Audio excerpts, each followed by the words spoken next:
Hello ladies and gentlemen, and welcome to the Nerd Herd Comic Book Club, your number one stop for stellar reviews of volumes, arcs, or stories that us or yourselves choose. You can find us live every Wednesday on YouTube, Facebook, and Twitch, and the replay on all podcast networks. Take a seat, get yourselves and your opinions ready, as it's time to join the herd. But first, please put your hands together for your hosts, Shane, Phil, and Scott, as they kick off this week's discussion.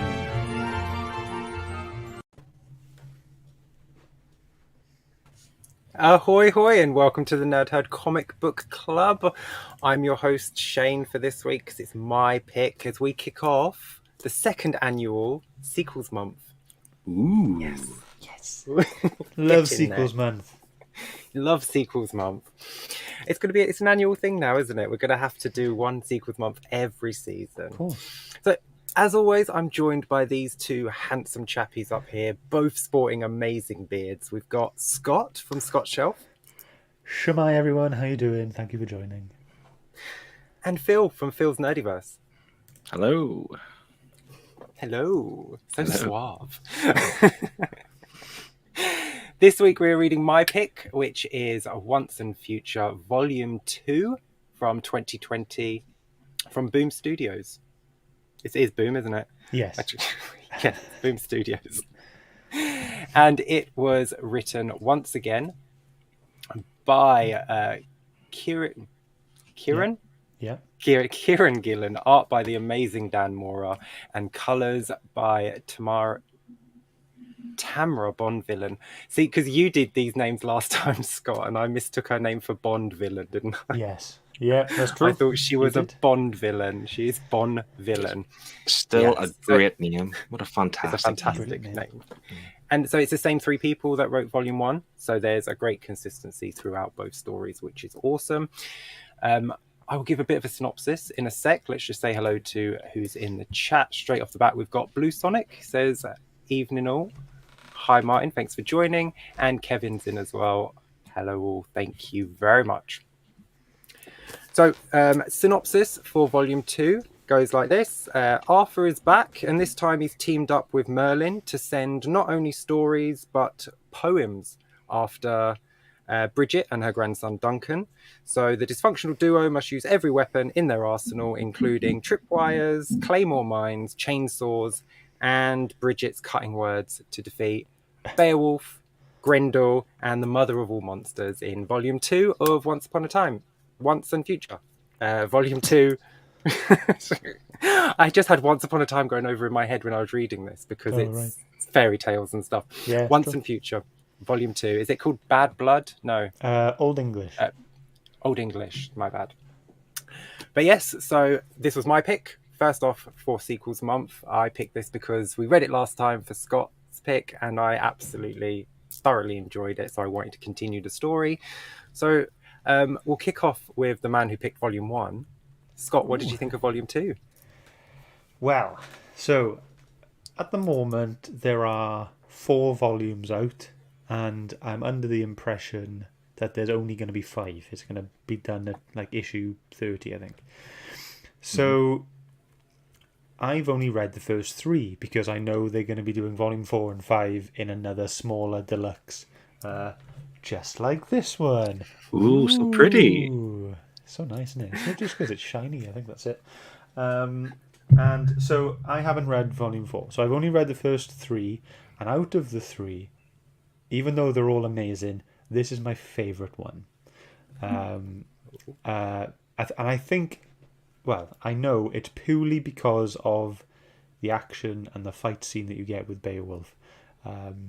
Absolutely blows me away, and I just love how dynamic everything looks and just how fast and punchy and colourful, and it's just awesome. But it was just great seeing these characters again. You know, we've been like a whole year since we read the last one, so I've kind of been itching to read this again, and you know, it's just great to see that they are still developing, and they, you know, Duncan isn't the same kind of timid, kind of slightly nervous, dorky person that he was in Volume 1, he's a bit more confident. You can kind of see that in like he's kind of, I think he's drawn a bit differently. I think he's drawn a bit more with a bit more of a confident stance, a bit better posture. I don't know, like, you know what I mean? And then Bridgette is sarcastic as always. You know what I mean? But for me, in a few bits here and there, I thought, like, if this was a real life situation, would you be really saying sarcastic comments at like, I think she was like, whilst she was chainsawing Grendel's arm off, she was saying something about like bacon. You know, I was just like, what? Like, why? Like, you wouldn't say, you would just concentrate on chainsawing the monster's arm off. But I'll talk about her later. I kind of want to talk about everyone's kind of character development and stuff. But yeah, initially. Oh. Yeah. Oh, we've lost you. You've gone mute. Right as he was about to give us his initial thoughts. He'll be back. Phil, what did you think initially when you finished reading this? It's good. It's good that he's now been silenced because he can't attack me for this, because I fearful for my life. I'm probably going to become a little bit unpopular again. Full disclosure, it's not that I don't like the book. I do. I just feel like it's okay. It's not great.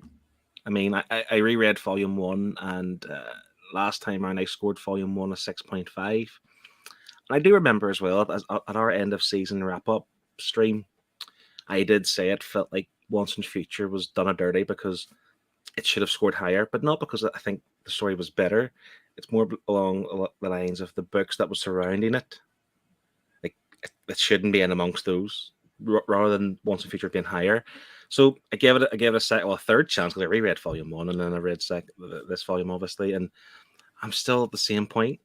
I like it, but it doesn't wow me. Like, I really want. Because of the overall story, or is it any of the characters in particular, or is there anything you can put your finger on that's I can't, not and that's one catching note. you? That's one of the notes I've put down. I can't put my finger on it. Like, I really want to like this book. And my thing is, if somebody speaks passionately about a book, like they love this book, and I know Scott was a big fan. I think that it may be one of Scott's first videos and stuff. I'm sure if he finds his voice again, he can confirm this. Hello? Oh, he is back. Hi. Hey. Oh, hey. Sorry for that technical difficulty. Nice of you to join us. Yeah, right, Phil. Let's see it. No, I'm joking. Ding ding. Once and Future was the book that started my whole YouTube career, let's say. So it does have a special place in my heart, but I fully understand, and I will be totally unbiased in scoring this book, to give you and the viewers the best top 10 that we can for this season. Are you going to be able to score it fairly? Because you've read Volume 3, so are you going to be able to keep it separate from that and try not to score it as a... Because you have said it's better than Volume 3. No. So, personally, I enjoy Volume 2 a lot more because of the action, pretty much. But, like we were talking about Monstrous last week, like, each volume is totally different. Like I said, Volume 1 was the hook, 2 is the building of relationships with characters, and 3, I haven't read it yet, but it should be the big payoff. And that's what I'm kind of expecting. That's how kind of this goes, it's just kind of like hook, building, payoff. And they're all different, but this is my favourite one. See, I find this volume, like, if we were talking about single issues, this felt like a filler issue on a longer run. It's building up to something big, yes, but in terms of this volume, you could just it doesn't seem very important. You know what I'm trying to say? I don't think, because you don't even see Arthur in it a lot, really. And Merlin's obviously pulling the strings, and you need to know this, I suppose, for the overall story. But for this volume alone, it's hard to see this away. This is the general theme that I see when we talk about Volume 2s. It's always like, not as good as Volume 1. You can tell it's going somewhere. And I think that's just exactly what it is. And I think we kind of have to keep that in mind. The fact that it is building up to something. Like, Volume 1 is always the book that grabs you. Volume 2, that's when they start to get the wheels in motion, And this is all that this is. Yeah, I mean, one of my notes I have written down is that I do feel like they were taking care of the monsters a bit too quickly. Like in the first book, it felt like it was more of a challenge to take care of, the stories. But in this, they deal with the poems a little bit too quickly for my liking. I do feel like they should have been a bit more of a threat, especially like Beowulf, who was built up as this big guy who can go toe to toe with Arthur, and then he's taken out by a claymore. Yeah, it made the big bad feel quite weak. Like they were very easily defeated. And the thing is too, and I've written this down, like I don't want to kind of slag off Bridget, because she's probably the best thing about the book, but she's a wee old woman. I don't know her age. She doesn't have superpowers. She just has knowledge. But even the idea in this book, she rarely had a gun in her hand. Do you know what I mean? Like the guns were always somewhere else, so they had to deal with the threat there and then with a kitchen knife and a pot of boiling water, whatever it was. It's just like, and I get that, but it's just like they weren't over prepared, so they should have really struggled to defeat the big monsters, and it was just too easy. I think that just shows how resourceful and knowledgeable Bridget is. Yeah, but even there was a scene, I can't remember if it was Grendel's mother, and it had Duncan here about to eat him. And he gets he should it's so big and strong. He shouldn't get away from that. Was the knife in the throat or something? Wasn't it? He had the So Bridget had stabbed Grendel in the mouth, and then he was like, "Oh, there it is," and then he kind of took it and got out that way. So yeah, it just seems very clumsy. Like a wee bit kind of, there was no real kind of plan. There can't be a plan. This happened out of nowhere.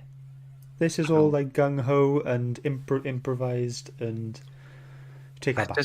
I feel like if this was a superhero book, but it's not, or superhero character, they would have a lot more to it. Exactly, it's not Scott. Well done. Exactly. Okay, before we continue, let's just say hello to some other people who have joined. Liam's joined. He's given us his score, but he's not going to be able to stick around for the show. He says, "Have a great show." Thank you, Liam. Connie's joined. What's up, nerds? She always calls us nerds. She's lovely that way. She's one of us, though. She is definitely one of us. One of us. The comic book report says, "Wow, 4 months late. Good to see you guys. Good to see you gents again. Enjoyed Once and Future Volume 2, which is awesome. It has been a while, Dominic. Welcome back."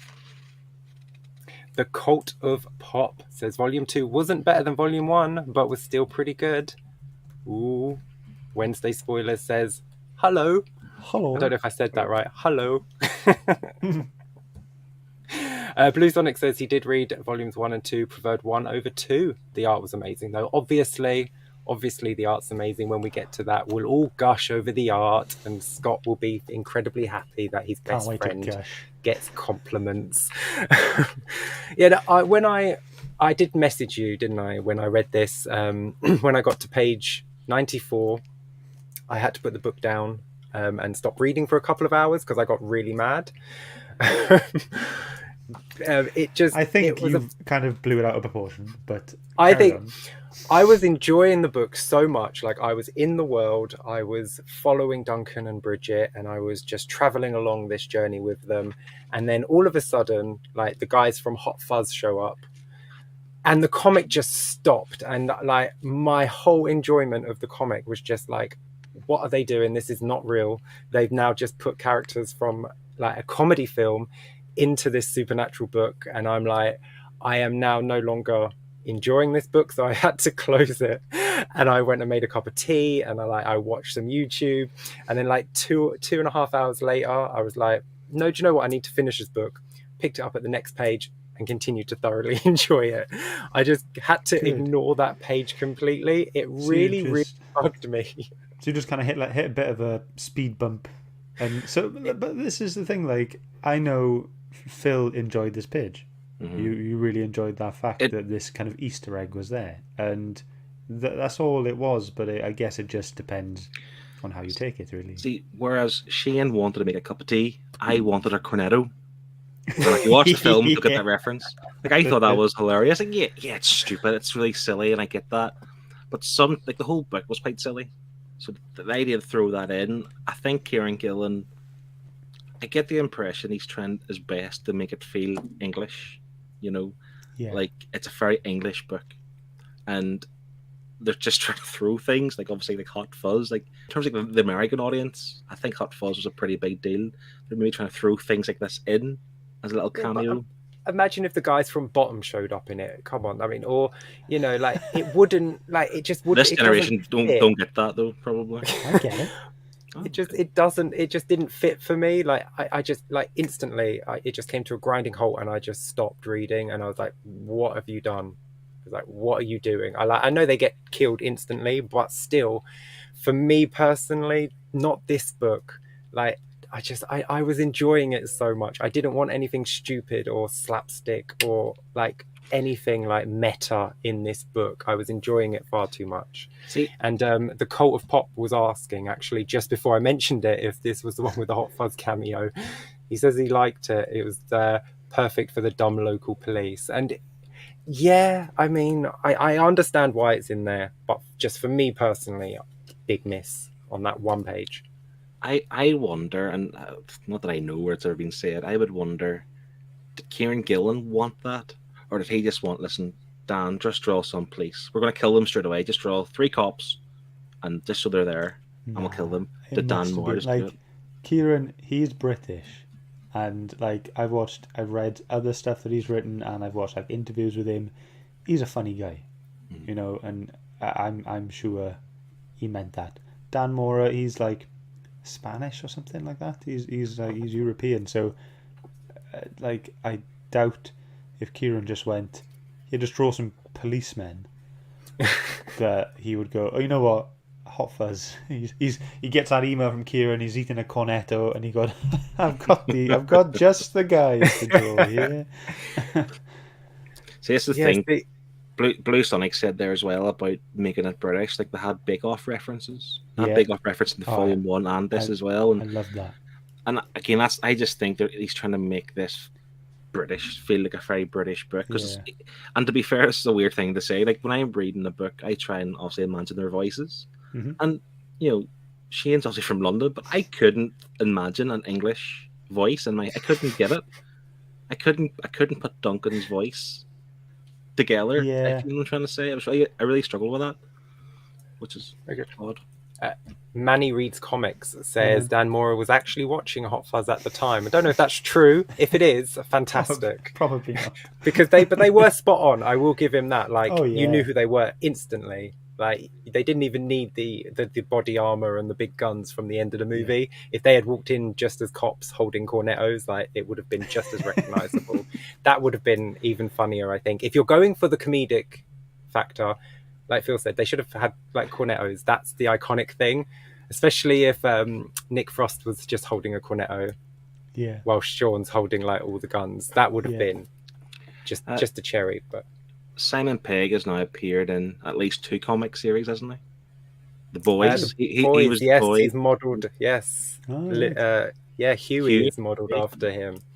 Yeah, and he plays Huey's dad in the Amazon series. He does, yeah. Yes. Shall we just quickly move on to the art, because I'm pretty sure we all love this art so much. I think we loved it so much. Initially, we all picked the same page, didn't we? We did actually. Yeah, we all picked the same page. What we'll do, we'll go with the pages that were sent in, and then we'll work up to our ones. How's that? Yeah, great. Yeah. So Martin sent this page in. Did he send you a reason, Scott? Yes. This is Grendel's arm being chainsawed off by Bridgette. What was it she said when she's cutting through it? Did she say like sinewy or sinewy and sinewy, bony? Yeah. So Martin's reason for this, he says, I chose this page mainly due to how gory and bloody it is. Yeah, it's good enough reason. It's awesome. This did make me ask a question as well. Do poems have to be killed the way they die in the poem? Because that doesn't seem to be a thing. Even the stories. Yeah, so like you have to do what the story says. Well, I think to a degree it's like, because to kill Grendel it said Beowulf rips his arm off. And then Bridgette was like, oops, we kinda killed Beowulf, my bad. And then so they kinda had to improvise. So I think as long as they die the way they were written to die, not necessarily by whom, then I think obviously that must have been fine because that's what happened. Yeah, because Beowulf gets exploded with the claymore, which is obviously a representation of the dragon's fire that killed him by in dragon. Yeah. So but I didn't think that was a story thing because Bridget tends to just shoot stories in the face. So she likes to just shoot stories. Well, like I thought maybe it was a poem thing. The one thing that confused me about like getting rid of characters and stuff and following the story was at the very start where she shot the newly mutated Galahad in the museum, and then he just kind of appeared back in Otherworld.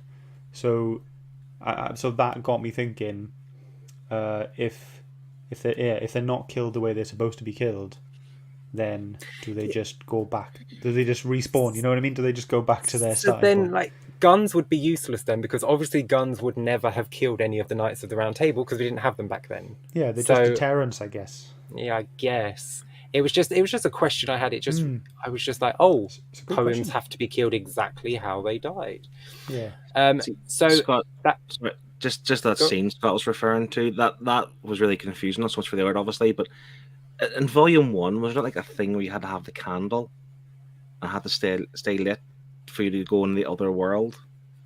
So when they kind of snuffed the candle, but that obviously wasn't there. So he was there, and like I say, he wasn't there all of a sudden. Is that just because you think you're saying because he shot him? That's why he disappeared. I think so. Yeah, because he got turned, didn't he? So maybe he's now definitely part of the story, and maybe he just has free reign to get back and forth. Or maybe because Merlin was there, maybe it was Merlin who took him back. I don't know. Yeah. Maybe that's something they just brushed over. Maybe. Just on the art, actually, I have a question. What did you think of Merlin's design? Oh, great.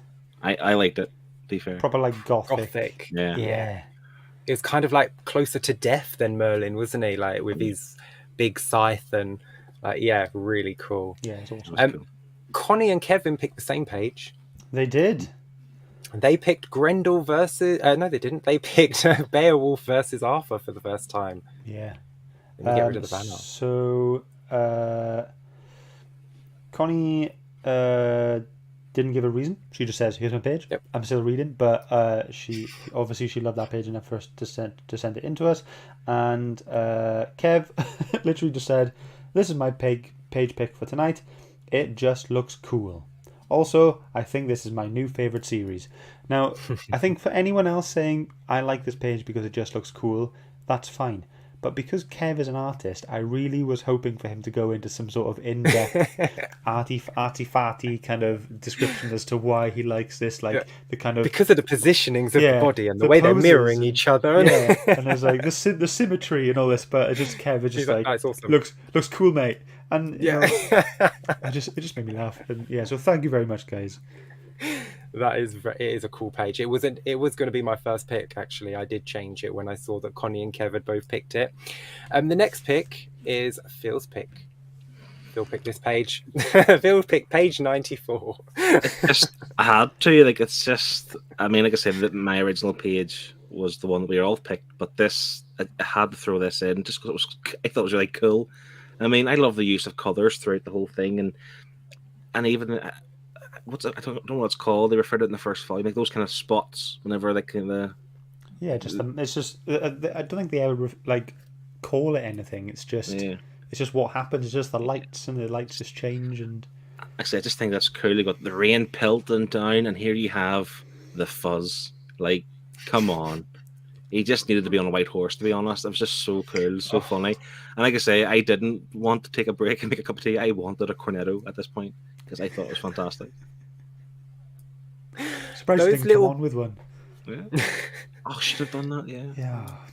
Those little balls of light, they're a little bit off-putting for me. They remind me a bit too much of like camera glare.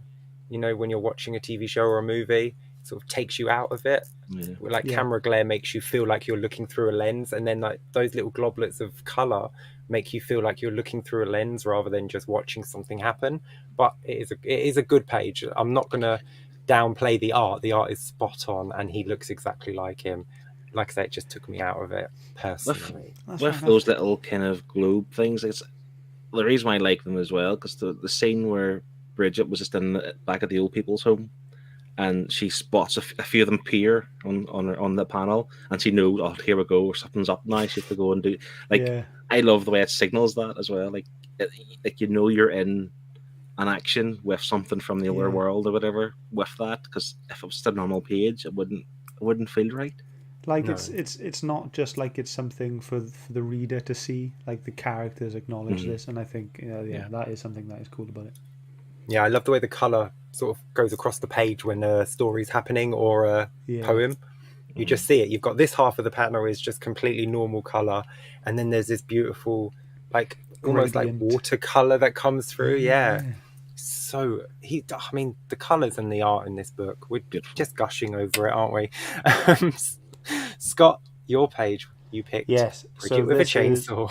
So this is Bridget with a chainsaw, and this was just after they defeated Grendel, after Bridget chopped her arm off, and I think it's brilliant. This is, there's quite a few things happening here. And the top panel, the house where I'm assuming it's like a retirement home or something. Like, it looks amazing, even though it's in the dark. You got the stunning like reflection of the lake in front of it. Or maybe that's just a lot of blood, who knows? And then, the panels then of all the people just looking out the doors. And then I just, it was just a little bit, just that red square behind that smaller panel of everyone looking shocked. It was just a bit of detail that, you would have been fine without it, but it's cool that they added it. And then you've got the best bit then, Bridget covered in blood after defeating this monster. And she's just so chill about it. And then who else is in the back? The taxi driver throwing up. In the background after what he's just seen, but it's just I just caught that on. It's just a page. It's just so much is going on whilst nothing is happening, and it's a really cool page to look at, and it just shows how much he's willing to go through and do to ensure everyone's safe and still be like, it's okay, dear. You know what I mean? Like, just still a bit nana about it, She's awesome. She is by far the best character in the entire book. Yeah. My page, I picked Our page. I keep our page. This initially was all three of our picks. There's Beowulf attacking Bridget and Duncan in the car. This page, I know why Phil picked it because it's got pink and purple in it. But I picked it for the layout as well, because I love the way the two panels at the bottom are jagged, so you can see more of the road and the headlights. Like, it's laid out so well, and it does look really, really action-packed for just 3 pictures on a page. Yeah. I just thought it was done so well. He is doing the cliched thing, though, of punching through the middle of a car when they are clearly in the passenger and driver's side seats. Why would you go through the middle of the roof to try and get to You tell me, Shane, how many cars has Beowulf ever encountered? Well, I'm sure he knows what a carriage is, and he knows that people sit on the left and right of a carriage. Yeah, I know what you mean. It is the cliche thing, but it is. It is a brilliant page. Kevin says the whole book looks cool. He does like the greens and purples used in the book. I think, Phil, you would have picked that page because of the pinks and purples. Yeah, just solely because of the pinks and purples. Yeah. That's it. No, to be fair, I think the flames, like, I don't know what it is. The flames look really cool, like really anime style almost. I don't know why.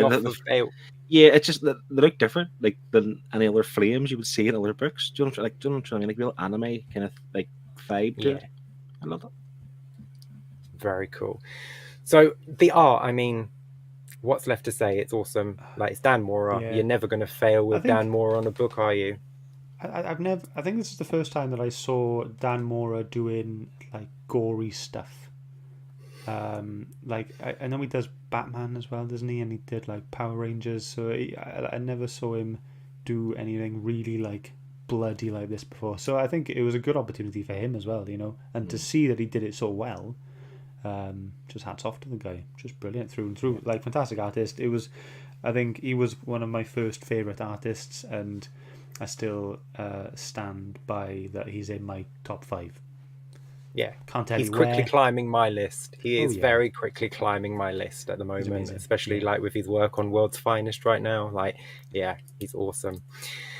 Should we move on to the writing? Yeah, because this was probably my favourite part of the book. As much as I love the art, the writing in this book is just like the way the characters talk to each other. Yeah. It's done so well. Like, I know Bridgette and Duncan are not like on best of terms at the beginning, but the way they carry on talking to each other throughout the entire book and their relationship is just written so well. I can't say enough good things about these two characters. I think I have a massive crush on Duncan, I'm not going to lie. He's a handsome, yeah, he's very handsome ginger person, but that's be offensive. So very handsome chappy indeed. But yeah, what did you think of the writing, Phil? Start with Phil for the writing, because Phil's not as big a fan as us, Scott. Let's get his negativity out the way, shall we? Small brain opinions. Small brain. This is just me playing funny buggers and trying to really play down the story. To be honest, Bridgette, I'm gonna call her Breeds because it's short for Bridget. I don't know if you know Breeds. We call them Breeds over here. It's just, it feels like I feel like he's trying really, really hard to make her this kind of funny, quirky person. And I like Breeds and stuff, but like there's a point I'm starting to dislike her slightly because it's almost like she's too much. She's trying too much. She's just trying too hard in a way. Like I say, you mentioned earlier on, obviously, like the idea of like the chainsaw cutting through the Grendel's arm and making references to bacon and stuff. Like I get it's funny, but sometimes a bit too much. Just don't do it every time. She did deliver for some reason, this is my favorite line, and my most laugh out loud moment was she had Beowulf and he was given the big one, going like, "I'm Beowulf, blah, blah, blah. My fists are like hammers," and she just turns around to Duncan and goes, "Good luck. I hear his fists are like hammers." Yeah, that there. Yeah, yes. I did save this page. Yes, the snark. She is just so snarky. I loved it. Yeah. Good luck. Be careful.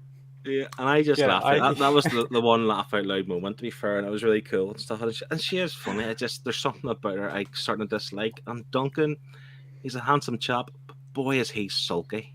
He's a real sulky so and so.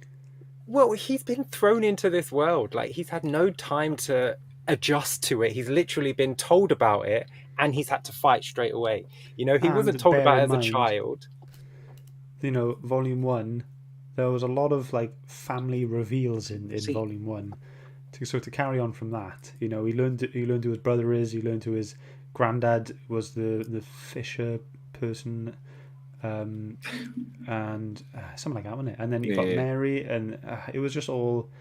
It's just a lot, isn't it? I mean, I'm just trying to think. You know, we're reading. This is issues 7 to 12, so you know, it even though there's like a 6-month gap between the volumes, they're still coming out weekly. Mm-hmm. So it is carrying on. So he is just. I think he was a sulky boy because of. He's going through a lot. Yeah, I get it, but then you don't see that as such, you know. Just go back 6 issues.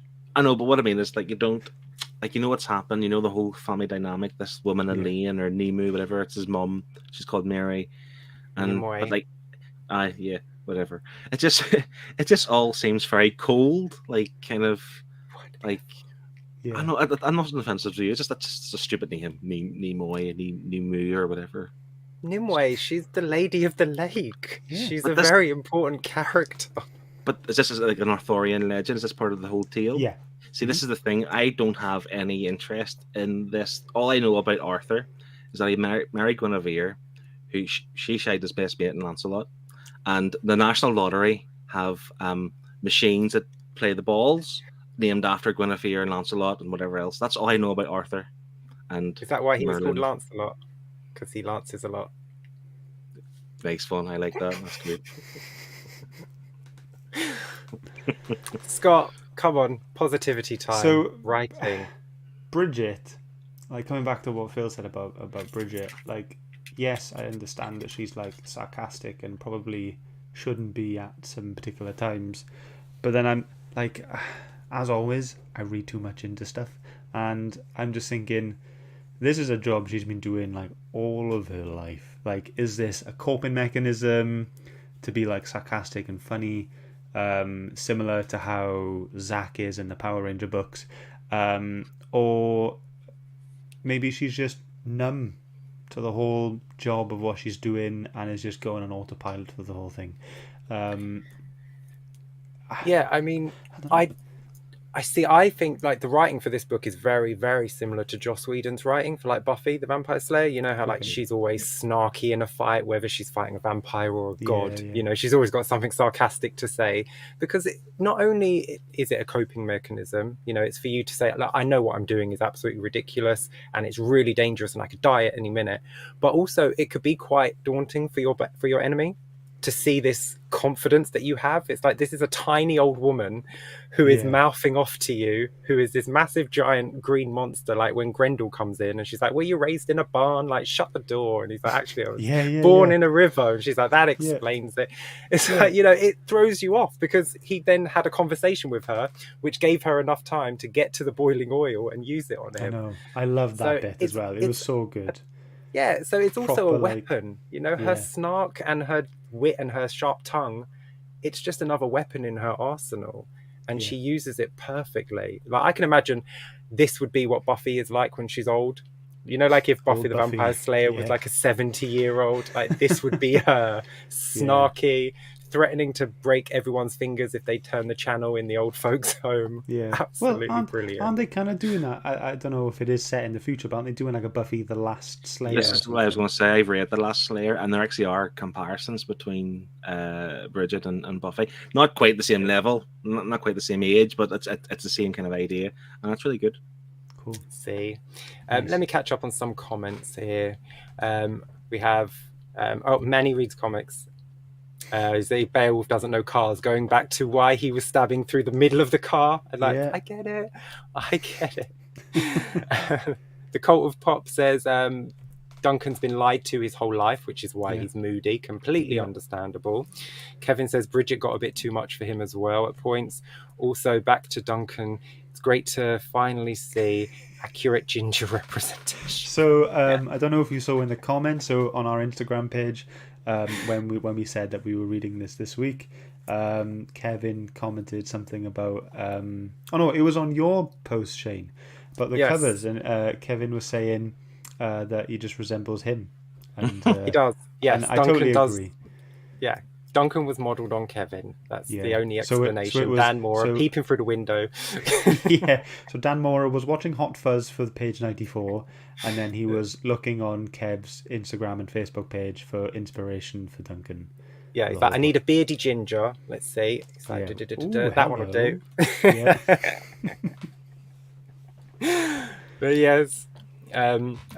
Perpetual Comics is in. Hi, Andy. Thanks for joining. Speaking of Duncan, always speak of Duncan around me, please. First of all, I bet you love that little topless scene coming out of the lake. Yes. I was thinking the Shane might read this, Yep. His shirt was all torn. Like, it wasn't off. Like, it wasn't like gratuitous, was it? It was just torn from the battle. And he comes walking out with, you know, he's got Excalibur in hand. And I'm like, oh, yes, Duncan has Excalibur. And then he turns around and throws it back in the lake. I know. I was like, why did he throw Excalibur back? I know. But you have to give it back, don't you? Once you've used it, you have to give it back. That's the rules with it. But yeah, Duncan in this book, for me, he was more confident, absolutely knackered. He was just so tired, and because of that, led him to make poor decisions. You know, so he ended up getting that taxi driver killed, unfortunately, and that was because he was just desperate to get to his gran to save her life. So, did the taxi driver get killed? Yeah. At the end, he was like, I don't want to die, I don't want to die. And you just, Duncan was that the taxi driver? I am so sorry. Yeah. So that was a taxi driver. I so that one, yeah. It was a really bad decision on Duncan's part. And I'm sure it was because of how tired he was, at the fact that Rose was given all these missions and places to go and whatever. And Bridget was calling him as well. And yeah, but he was more confident in his actions, but his decision making was just very poor. So much more active as well. Like, you see him like jumping at the monsters and like kicking them and punch. Even like in the background, while Bridget's in the foreground, like talking or doing something, you can see in the background he's probably just diving at these massive monsters. Yeah, he was really, really good in this book. Really enjoy him as a character overall. Yeah. I know Phil is a bit moody, and I can understand, but still, him and Bridget, what a great team. I would watch them. See, I want a live action show of this. I have a question mark over this girl, Rose. Yeah. So, what's her deal? So Like- she's like the group historian part of the team. So she was in Volume 1. So Yeah, I know, but it's just like throws these needles onto the page, and it just, Yes, I yeah, don't, so I don't get she's- what she's doing. I don't get it. so Scrying. yeah. Did you ever watch the TV show Charmed way back when? No. No. It's- Okay. So It's a locator spell. yeah, it's a spell you just like. You can either use diamonds or needles or something, and it'll just poke and point at on a place on a map, and it'll just go. There's something here. Go look at it. And where'd she learn this? Do you know what I mean? It's just there's just very little details. So there was about loads of Rose. information left for her in the last volume by the person who had that role with Bridget before, when Bridget was, Yeah, was she's younger. basically the Watcher, isn't she, to the Slayer? Yeah. So she's the Giles. Bridget is the Buffy. It you seems know. like you've forgotten stuff. It feels like we should just read Buffy instead of wanting to. We would understand it a lot more. One of the things I've written down was magic ? Because obviously, yes, this is magic. They throw the needles down, likes of Elaine or whatever her name was, Neymar. Nimue. Namor. When she throws the sticks and it kind of says a message from Arthur, like I like Yeah. that. that's yeah. I think but that was that's, Merlin, wasn't it? oh yeah, maybe Merlin. But the Yeah. idea, like we've mentioned a few times now, and I never used to appreciate magic until I joined the Nerd Herd. When you see magic in a book done really well, it looks really cool. There was none of that. There was no. Oh, I There's no think- showy. Yeah, No, I like it the just didn't have that. subtlety of it. That subtlety of just like dropping those sticks and them spelling things out, I thought was such a great way to communicate with someone from the other side. Like, Do you know- great. Do you know what would have been funny though? Is like if she said something through the sticks, but then he hadn't replied in time, so just sticks just fell all over the floor. BRB. Yeah, it would just be the ... like you get on WhatsApp. Yeah, 3 dots. Yeah. But yeah, like I was happy with the use of magic in this. Like even though it wasn't showy like we had in Critical Role recently, yeah, it was nice. It was subtle as long as you could understand what was going on and why. Subtle's fine, but I just feel like with this art style, like I want it in my face. I want it. But I we want had to the see it. flashy magic in the first one with them like going through to the other side and like all the big colourful things. We had that, so we don't need to see it every time because then it's just played out, isn't it? You know, Oh, now they're showing you the precise magic rather than the big showy magic. This is the precise magic. This is the magic to locate things, and this is the magic to talk to someone on the other side. Nice, simple spells. She does a big showy thing when she brings Beowulf back. So there's your big magic. Yeah. See, now I'm more confused now, the whole stick message thing. I mean, because quite often she does go back to Merlin. And then it was seen Galahad, obviously, that the scene where he just went back to Arthur. So you do see them going back and forth. So, like, within seconds. So, because it's like slap herself back to Merlin and back again. Do you know what I'm trying to say? Like, But she was watching Duncan and Bridget, wasn't she? She was spying on them the entire time. Yeah. to be fair, I quite like her character, Mary, because she lied to Merlin, didn't she? Because she handed she over the is- book. She's double crossing. Yeah, so Mhm. but I wonder if that sort of love for Duncan type of thing. You know, she obviously. I mean, And it's also part of Nimoy's story, isn't it? Is to betray Merlin. I don't know. It says in the book, Phil. Oh, did it? Okay. Yeah, so it's part of her story to betray. So she knows that, and so she's kind of following that. But it's just when, you know, when does she betray him properly? When does he find out? And when do the repercussions come? Speaking of, If you Go on. want Nimue's backstory, you can hop on Netflix and there's a show called Cursed, which is all about her. I can't even say her name. I'm not going to like research Nimue. her. any further. Just Nimue. Nimue. Nimue. Nimue. Like Nim and Way. Nimue. A Nimue. A Nimue. A Nimue. Nimue. Is there there's 3 syllables in this one? Nimue. One word. Nim- 2 syllables. Nimue. Nimue. yeah. Nimue. Anyway, speaking of Anyway, yeah, Nimue, yeah. Jesus. Got a sidetrack there, haven't we? Speaking of like prophesizing and that kind of thing, the fact that Duncan is now Beowulf as well, and the fact that now he's been brought back as Beowulf in the story, so he's now living two stories. He now has to die by a dragon. You know what I mean? So how are they going to do that? Like, what's going to happen? It could be a claymore. A claymore can kill him as well. It's true, apparently. But you know what I mean? Like, it's his story now. Like, he has to end. But he says that it's not for a while, so hopefully he'll get what he needs to get done before then. I get like living through the story and the poems and things, but I don't get that really in terms of like. Well, I do get it and don't get it. It's like, why? Why is this a big thing? Maybe now only a dragon can kill him. If he's now part of the story, so who's the other character he is? He's Percival. He's Percival. Yeah. So how does Percival die? So maybe those are the only now two ways that can kill him: the dragon and, however Percival died, I would assume a sword. Yeah. They all die. Don't like whatever the story is. You guys obviously know more than me. They all essentially die. Yeah. So like their cards, like Duncan, and that's why he's so big, because his cards were marked from day one. He was raised to be Percival. His brother was raised to be Galahad. Like, he was never going to survive this, whatever it is. So there's the end of the book. Everyone dies. Just read Arthurian legend and just say how they all die, and that's it. Read the Arthurian legend. Read a poem. Done. Done. But who knows? So this is the first two volumes. Are there going to be more stories? Like, are we going to get more intertwining of stories and poems or whatever? Yeah, because wouldn't it be great if Duncan ends up being they take out Hercules as well, and then he becomes Hercules, and then he becomes like Jason from Jason and the Argonauts. Like, he just takes over all the main characters from all the stories that we know of, and he has to continue all these stories. Like, he'll never get asleep again, but he has to then be the hero in all those stories. I think that would be a great way to end the book. Like, as a whole, he just has like a dozen. Great way to end the book. Yeah. Because then it can go anywhere in your imagination. Then you're keeping them all alive, and he can then travel down the road of any story that he wants. I did have one major issue with this book.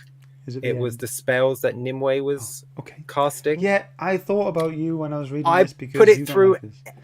No, but I put it through every translation app I could find, and I couldn't get a translation. Wasn't that just Latin? But like, none of my translation apps could translate it, so I wasn't understanding what she was saying. And I mean, I wrote down how many times she used that language, and it takes up 9 speech bubbles, 4 speech boxes, over 5 pages of this book. Like, that's a lot of text to have in a book that no one can read. Like, there was no translated from this and translated from that. But you watch films that have these kind of spells, you know, like, and other languages that are made up for the TV show. Do you get mad at that?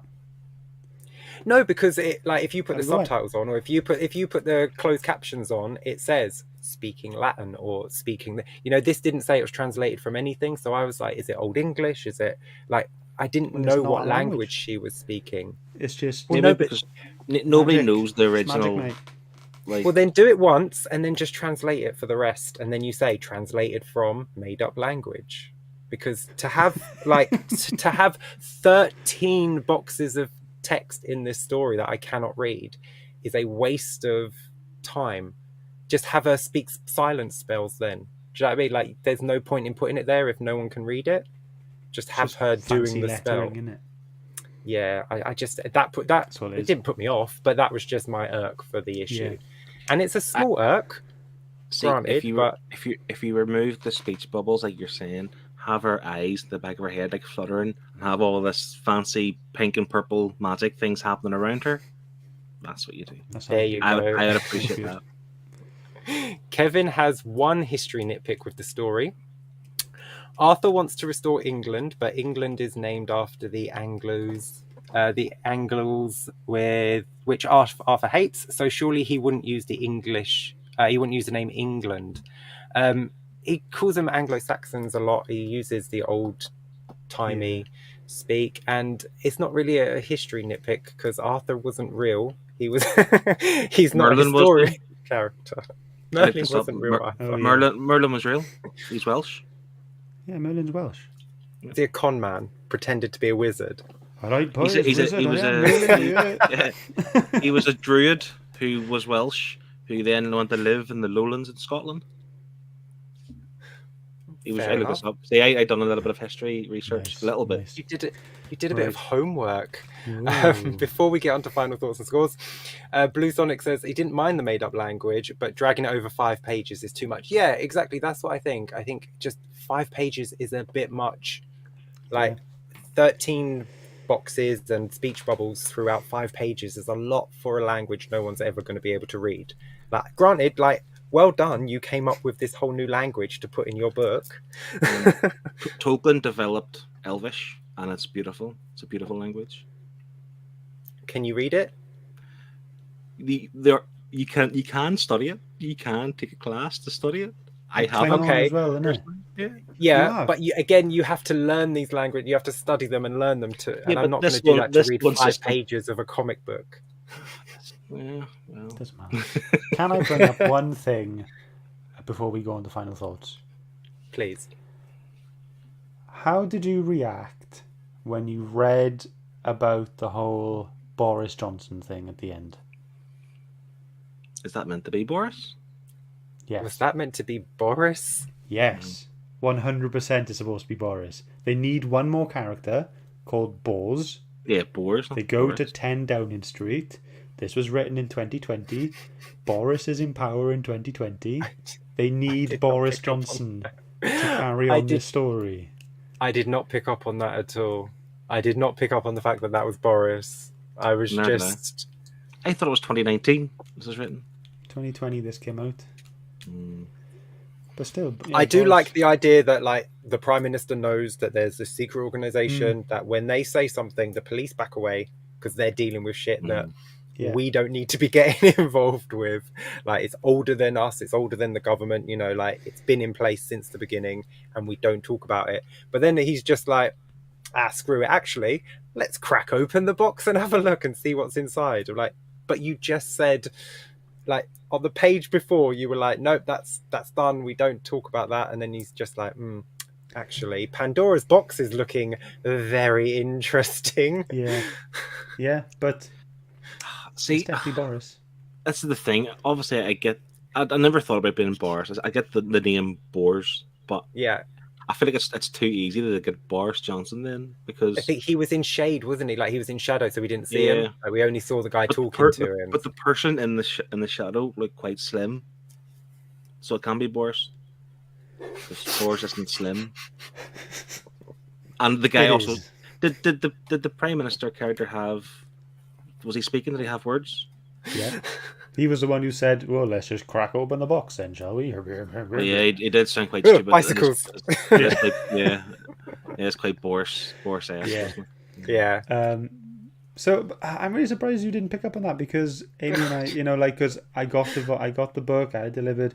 Amy read it before me, and then I read it, and then I walked downstairs, and I was like, Boris, and she was like, I know, and then so I'm surprised you guys didn't pick it up. Yeah, I didn't pick it up at all. I don't think I wanted to pick it up. Like, after the Hot Fuzz incident, I Right. think I was probably purposefully trying to stay out of the real world and Fair stay enough. in this world. But yeah, now you've said it, it makes perfect sense. Yeah. He's going to be the bringer of doom. I mean, he's What already about- halfway there, isn't he? Yeah. What about everyone else in the chat? Did you pick up the fact that Boris is in there? Let us know. And if it is Boris, do we want to see a public execution or something in the book? Just- Kevin says, typical Boris, fighting monsters rather than dealing with the cost of living crisis. Take down my fuel prices, Boris. Fighting monsters. So yeah, I didn't pick up on that, and I'm gutted that I Fair didn't enough. now that you've said it, Um, because it is so blatantly obvious. Yeah. I feel right thicko. But yeah, so shall we move on to final thoughts and scores? Okay. So anyone in the chat, if you've read along, please drop your thoughts and scores in the chat. We have Liam's. Don't forget, Scott, if you can add that to the total, please. Yep. Done. So Phil, let's start with you up there. get it like again. I want to get the negativity out of the way first. Or should we do a compliment sandwich where we do one and then he does one and then we do one? What do you think, Scott? Should Who's we go doing who round? first? Who's doing who first? Go on, Phil. Right. Kick us off. I didn't hate the book for what it's worth. I'm just not wowed by it. I wasn't wowed by Volume 1, and Volume 2 hasn't changed my mind in the overall story. And again, I've said before, I really want to like this. Like, I really want to love it as much as other people love it. I own the first 3 trade paperbacks. I considered buying that book that Scott has, and I'm putting it off because until I can get that super cheap, I'm not going to get it because I just don't want to spend money on something I don't love. The art, I've no negatives to say about the art, to be fair. It looks wonderful. Colors are beautiful. It's great. Outstanding. Love it. It's not badly written, and it's relatively a light and breezy read. It's quite quick. I don't care for the Arthurian legend and all that kind of stuff. That disinterests me, to be honest. I don't really care. It's just not grabbing my attention. It's not captivating me to the point where I love it as much as other people, but it's okay. As it stands, like, I don't love it. I just like it. But it's one of those things, if the book had been cancelled, I wouldn't be sad, if that's fair to say. I know it's harsh. Sounds like I don't like it, but I do. Just not as much as maybe other people. I'm going to give it the exact same score from Volume 1. I did say my score here plus wiggle room, but I haven't wiggled. It's a 6.5 from me. Okay. Okay, that's fair. It hasn't gone down, which is a good thing. So you've stayed consistent, which is really good. Which is good for the book too. It shows the book's consistent in my mind. Yeah, no, that is good. Because like you said, you haven't loved it, but you've given it a consistent score, which is really nice. And to be fair, I'm probably going to buy or read Volume 3 because I've got it. But I don't think I'm going to buy Volume 4 unless Volume 3 saves the overall story for me. Okay, well, fingers crossed. When we do 3-quarters month. 3-quarters month. 3-quarters. Scott, how about you? This book, once again, tickled my mythological pickle. I had an absolute great time with it. You know, myths and legends, I'm all for it, you know. And to see things in books that I'm like moderately interested in or already have knowledge on anyway, just makes it an even more like immersive and good experience for me to have while reading it. The art is gorgeous. We've said that enough, so I won't say anything more. Tamara Bonvillain did an amazing job. Colours again. I love her stuff. Like, I think it's really rare for people to, you know, people always go, "Oh, I look up for this writer. I look up for this artist." If I see Tamara Bonvillain's name as a colorist on a book, I'm buying it. Yep. You know, like Proctor Valley Road, I bought that just because of her name. And so I'm really looking forward to reading that just to look at her colours. Story is amazing, but I don't think it does any better than Volume 1, in my opinion. I think it's just on par. We're on a level playing field. Even though I absolutely love the kind of theme of this book, and you know it is a bit of me. You know, I can acknowledge that I have read better books. Even though this does have it's a bit of me. It's close to my heart, you know what I mean? That's what I'm trying to say. And so I gave it, Volume 1, I gave it 7.5. So I think I'm just going to stick. I'm just going to stick consistently with 7.5 because I do think it is just consistent. Even though it's got a different vibe from Volume 1, it is just still as good. Wow, 2 consistent scores. Awesome. Before I give my final thoughts, Glenn in the chat has given it a 200 out of 10, but we won't accept that. Definitely not. That'll take up spot. Not a chance. So I really enjoyed this. I enjoyed the first one as well. I gave it as well 7.5 to Volume 1. But I think I enjoyed this a little bit more because like Scott said, there was a bit more action in this one, and it's not it's not as bogged down. Like it's not. That's a horrible word to use. But the first one, obviously, they had to introduce you to the universe and the world, and they had to introduce you to the characters. And this one, you already know the characters, which is great. So you're already there. You hit the ground running. So you just get to enjoy the fun and the action, and it doesn't stop. It just builds and builds and builds, and it just goes from one person to another. Beowulf, Grendel, the mother of all monsters. It just hits everything. Every issue has something happen. It has some character. It has some action. Every issue felt like a single issue in a trade. Unlike Monstrous, which was one story that had 4 or 5 paid books of just nothingness. Every single issue had something to keep you interested. There was no long, boring parts. No just 20 pages of action. There was everything in a comic book that I'm looking for, and the characters in this book are super easy to love. Bridgette and Duncan, fantastic. I do agree that it's very consistent with the first one, because the first one is good. I scored it at 7.5 because, like I say, you had to introduce me to the world, and I'm going to go a little bit higher for this, not majorly, but I'm going to give it an extra half a point because it is consistent. But because I already knew the world going in, I was already excited for this. So I enjoyed it straight away, whereas the first one I knew nothing about it. But this, I was ready for this, and so this gets an 8 from me. Nice.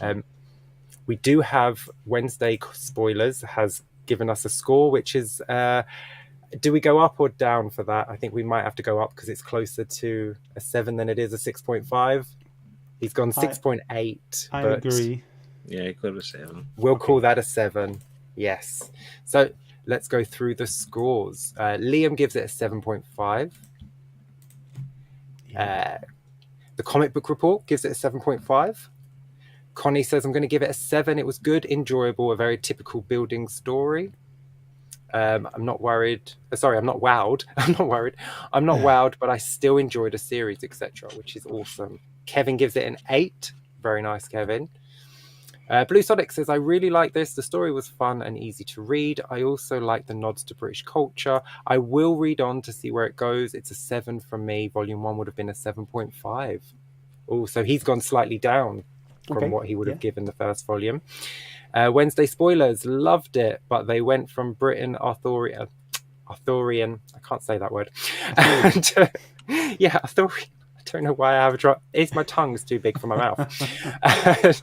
To Norman Arthurian. Maybe a Welsh version is next as a way to redeem Duncan at the end. It's a 7 from him. He has put 6.8, but we're going to round up to a 7 because we don't do 6.8s. We do 0.5s and full numbers here. So Scott, what does that give us? Audience score, combining all of yours, you come to the average of 7.3. Ooh. Adding that to Phil's 6.5, Shane's 8, and my 7.5, it gives us the average of 7.3. Ooh. So let's take a look. Let's see. We all know by now it doesn't come on the top 10. No. There it is, just for you to see. Still needs to beat an 8 to become on the top 10. So this is the board it will go on. What did I say? 7.3. So joint 13th with Batman Creature of the Night. Ooh, just under The Wonderful Wizard of Oz. Volume 1, we gave it an average score of 6.6. So it's gone up an entire 0.7. And I got the average of that as well. So a story average like I did last week. So 6.6. Adding that to the 7.3, we get an average of 7 out of 10 for the series so far. That's good. That's fair. Yeah. I'm happy with that. Yeah. Looking at that leaderboard there, we have Something's Killing the Children 7.7. It's actually one of the things I've written down. That these books came out at the same kind of time. Something's Killing the Children and Once in the Future, both by Boom, aren't they? Yeah. And there was a lot of hype about them. And I do think Something's Killing the Children is slightly better than Once in the Future. So that's no. Shane said no. I think I'm with Shane on this one, mate. I'm sorry. I prefer Once in the Future. In terms of the hype, the current hype, Something's Killing the Children has continually progressed, where Once in the Future's kind of died down, hasn't it? I agree. Yeah, but that's only because like Once and Future doesn't bring out 17,000 variants each month. You know? It does. But yes, so that was my pick. I picked Once and Future Volume 2 for Sequels Month, the second annual Sequels Month. Scott, what are we reading next week? We've got a little vignette. Let me show that, and then you can tell everyone what we're reading next week. Okay. It's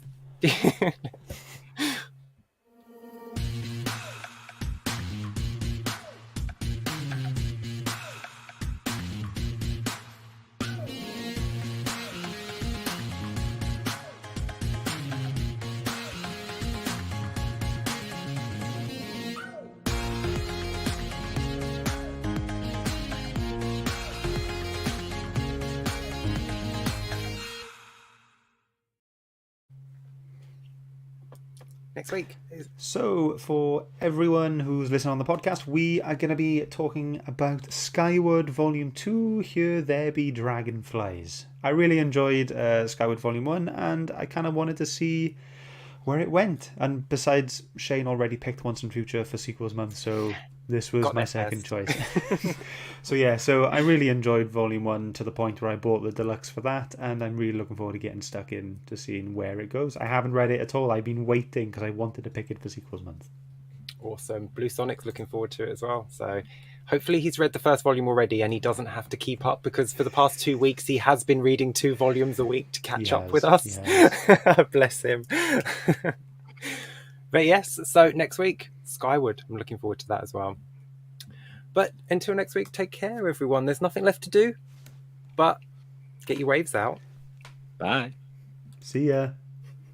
Bye-bye. Bye, everyone. Love you.